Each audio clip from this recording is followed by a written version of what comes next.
Hello students, इस class में हम लोग रिलेशंस एंड फंक्शंस शुरू करेंगे। तो हमने क्लास 11th में रिलेशंस एंड फंक्शंस पढ़ रखा है।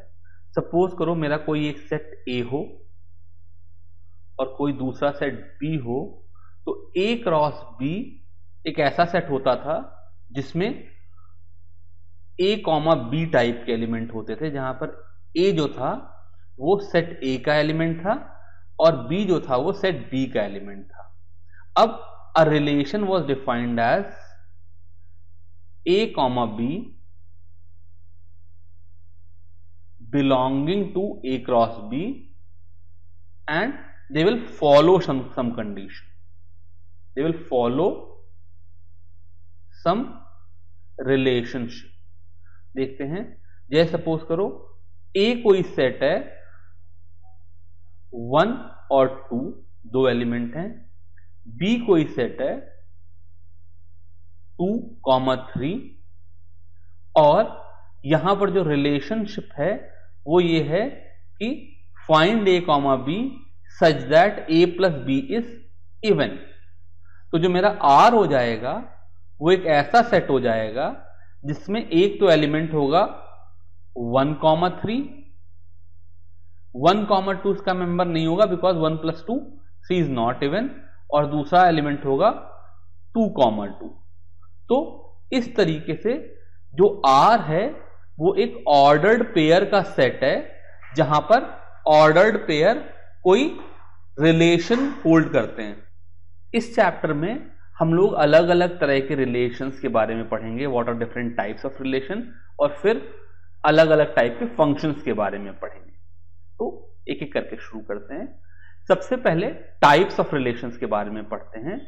इन्होंने कहा a relation R in a set A. जब मैं रिलेशन को सिर्फ सेट ए में डिफाइन करता हूं, इसका मतलब जो मेरा रिलेशन है it is a subset of A cross ए। पीछे मैं रिलेशन डिफाइन कर रहा था तो किसी सेट ए से किसी सेट बी में डिफाइंड था, लेकिन ये जो सेट बी है वो सेट ए इटसेल्फ ही हो सकता है और रिलेशन ए क्रॉस ए में भी डिफाइंड हो सकता है।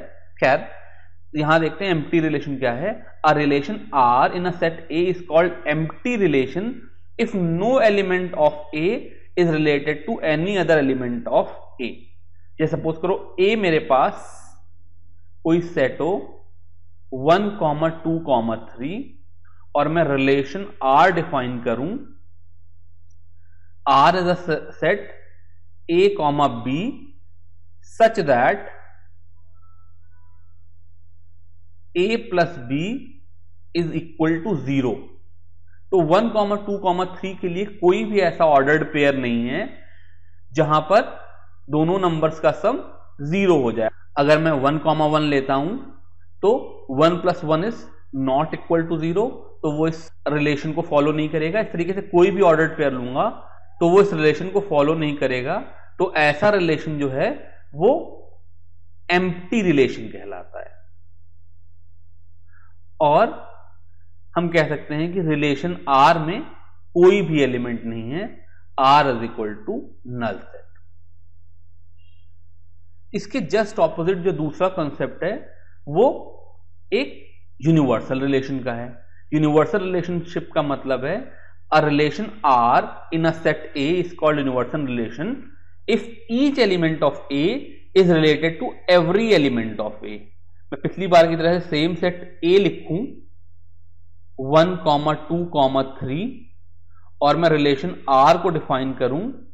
R is defined such that a comma b where a plus b is greater than 0। तो जितने भी ऑर्डर्ड पेयर मेरे बनेंगे 1, 1, 1, 2, 1, 3, ऐसे ही 2, 1 so on so forth up to 3, 3, ये सारे के सारे जो ऑर्डर्ड पेयर हैं they will belong to my relation, यानी कि रिलेशन में ए क्रॉस ए के सारे एलिमेंट होंगे और ऐसा सेट यूनिवर्सल रिलेशन कहलाएगा। इस चीज को इन्होंने एग्जाम्पल से देखने की कोशिश की। इन्होंने कहा let A be the set of all students of a boys school, show that relation R in A given by R is equal to a comma B such that a is a sister of b is empty relation. अब अगर class में सारे के सारे student boy हैं तो कोई भी ए और बी ऐसे नहीं होंगे जहां पर ए बी की सिस्टर हो, बिकॉज ए भी कोई लड़का होगा बी भी कोई लड़का होगा तो ए बी की सिस्टर हो नहीं सकती। इसका मतलब इस सेट में कोई भी एलिमेंट नहीं होगा, इसलिए यहां पर R is null set, R is an empty relation. और दूसरी बात उन्होंने कही आर प्राइम एक नया रिलेशन डिफाइन किया A comma B such that difference between the heights of A and B is less than 3 metre. अब चूंकि किसी भी क्लास में किसी भी बच्चे की हाइट खुद ही 3 मीटर से कम होगी तो उनके बीच का डिफरेंस डेफिनेटली 3 मीटर से कम होगा, इसलिए मैं कोई भी ordered pair a comma b लूं वो इस रिलेशन आर डैश को सेटिस्फाई करेगा, इसलिए R dash is equal to a cross a और ये एक यूनिवर्सल रिलेशन हो गया। अब इस टाइप्स ऑफ रिलेशंस में और कुछ नए तरह के रिलेशंस पढ़ते हैं। पहला इन्होंने कहा reflexive relation, a relation R in a set A is called reflexive if A comma A belongs to R।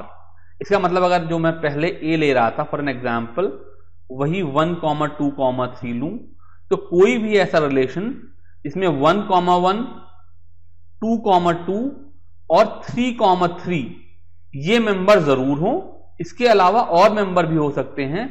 अगर मेरा रिलेशन R ऐसा है तो फिर वो रिफ्लेक्सिव है। अगला टर्म आया symmetric relation, a relation R in set A is called symmetric if a1 comma a2 belonging to R implies that a2 comma a1 also belong to R। यानी कि अगर 1, 2 मेंबर है तो 2, 1 भी मेंबर होगा, अगर 3, 1 मेंबर है तो 1, 3 भी मेंबर होगा। ये बात दूसरी है कि अगर 2, 3 भी मेंबर ना हो और 3, 2 मेंबर ना हो तो वो चलेगा, और इसके अलावा अदर मेंबर्स हो तो वो भी चलेगा, लेकिन अगर a1, a2 मेंबर है तो a2, a1 को जरूर मेंबर होना चाहिए। थर्ड रिलेशनशिप में इन्होंने कंसेप्ट दिया ट्रांजिटिव रिलेशन का, a relation R in a set A is called transitive if a1, a2 belonging to R, मतलब अगर a1 और a2 उस रिलेशन को सेटिस्फाई कर रहे हैं and a2, a3 belonging to R, then it implies that a1, a3 also belongs to R। इसका मतलब अगर 1, 2 उस सेट का मेंबर है और 2, 3 उस रिलेशन का मेंबर है तो इसका मतलब 1, 3 को 1, 2 और 2, 3 से 1, 3 को भी उसका मेंबर होना जरूरी है, इसके अलावा अदर मेंबर्स हो सकते हैं। ऐसा रिलेशन जो होगा वो एक ट्रांजिटिव रिलेशन कहलाएगा। और इन तीनों कंसेप्ट्स को मिला करके एक नया सेट बना, a relation R is called equivalence relation if R is reflexive, symmetric and transitive. मतलब अगर ये तीनों प्रॉपर्टीज जो रिलेशन होल्ड करता है हम ऐसे रिलेशन को इक्विवेलेंस रिलेशन कहते हैं। इन सारी बातों को एग्जाम्पल्स के थ्रू देखेंगे। पहला एग्जाम्पल ये है, let T be the set of all triangles in a plane with relation R being a relation in T given by R is equal to T1, T2 such that T1 is congruent to T2, show that relation R is an equivalence relation।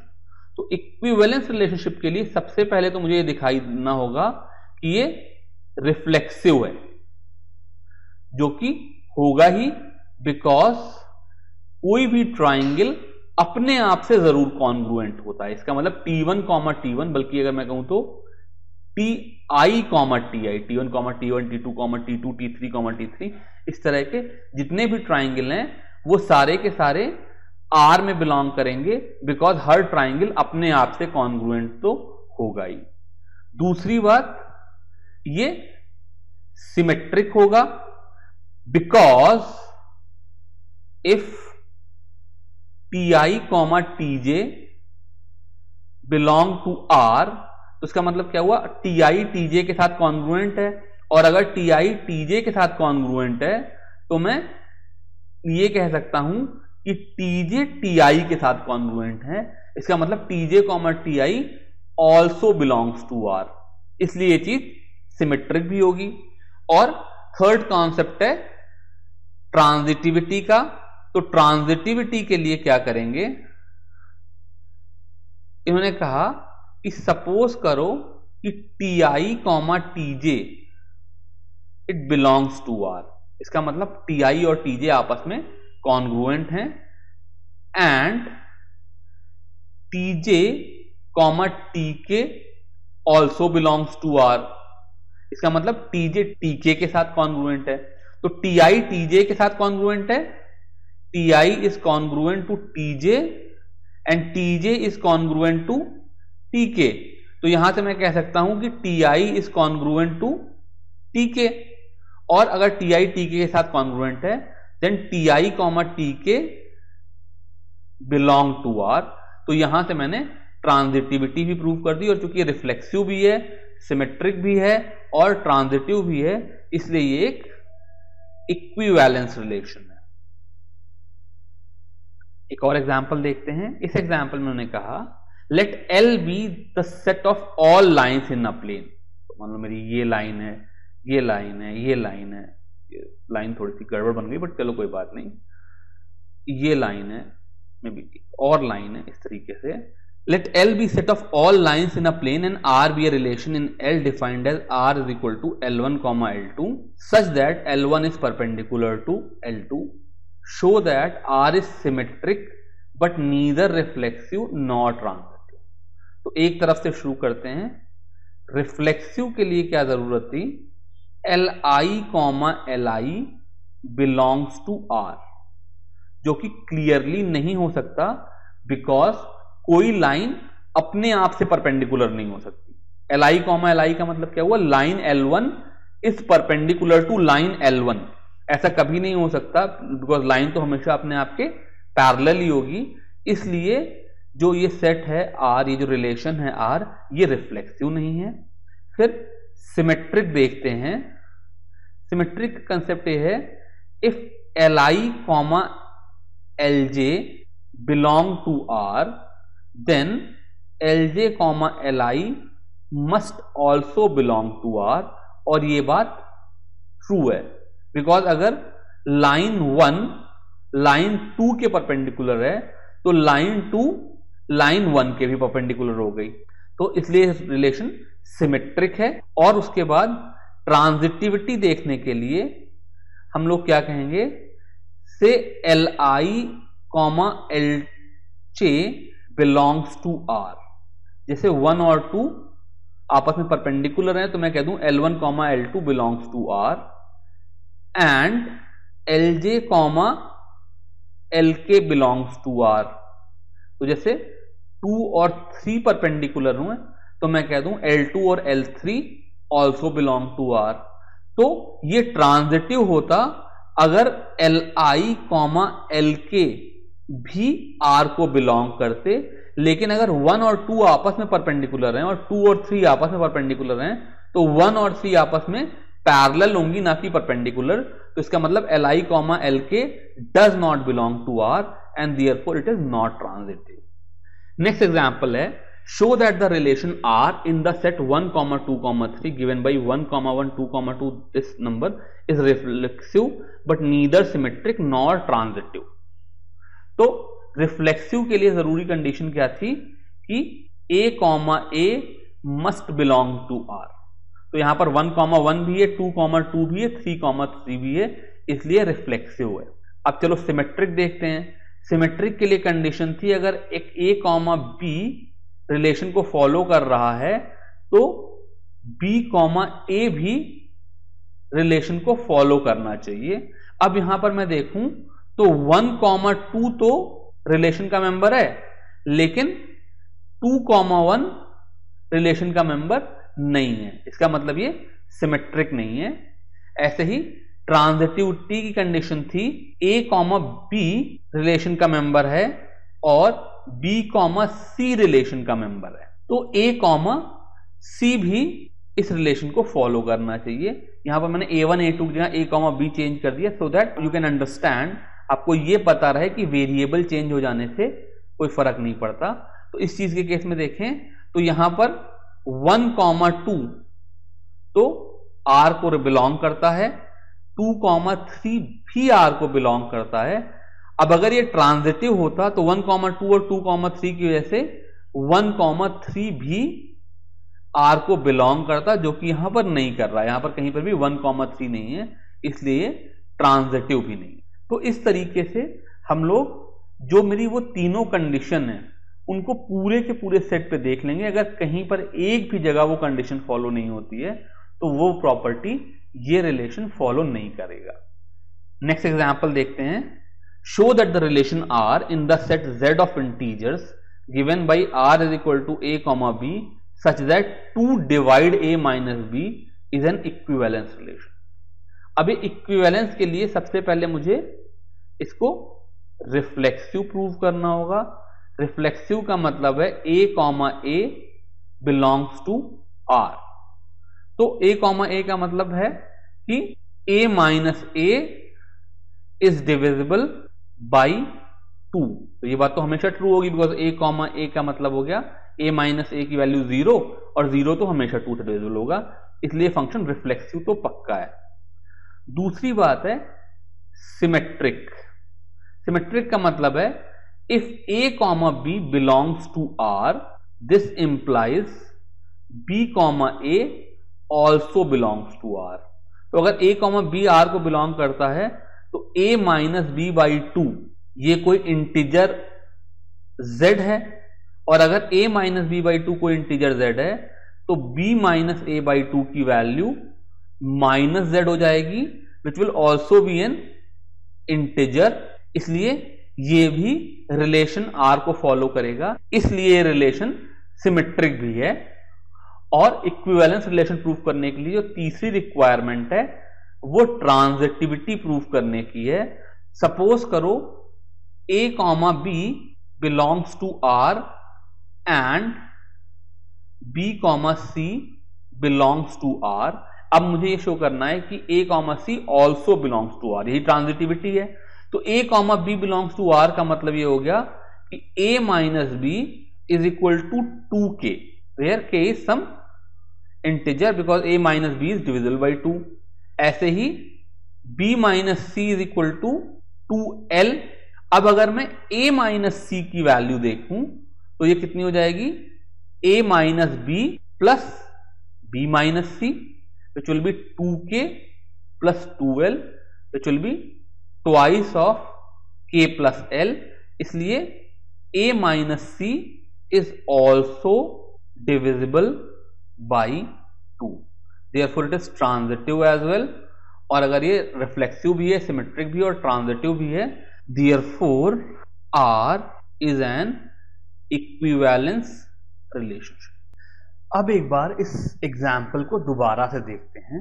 इस example में उन्होंने कहा कि integers के set पे एक ही relation R है जहां पर a कॉमा b इस तरीके से रिलेटेड है कि a minus b is divisible by 2, 2 divides a minus b।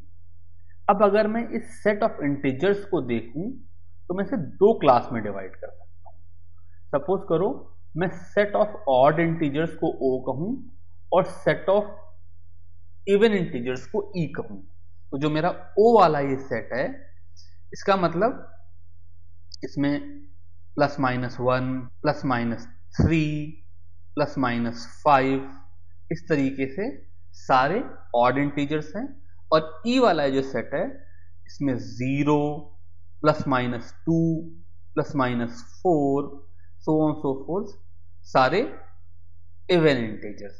अब अगर मैं इसी सेम रिलेशन R को, R which is given by a comma b where 2 divides a minus b को O पे अप्लाई करूं, तो अगर a और b दोनों ही O को बिलोंग करते हों तो a माइनस b हमेशा 2 से डिविजिबल होगा, बिकॉज a भी ऑड है b भी ऑड है, इसलिए a माइनस b हमेशा 2 से डिविजिबल होगा।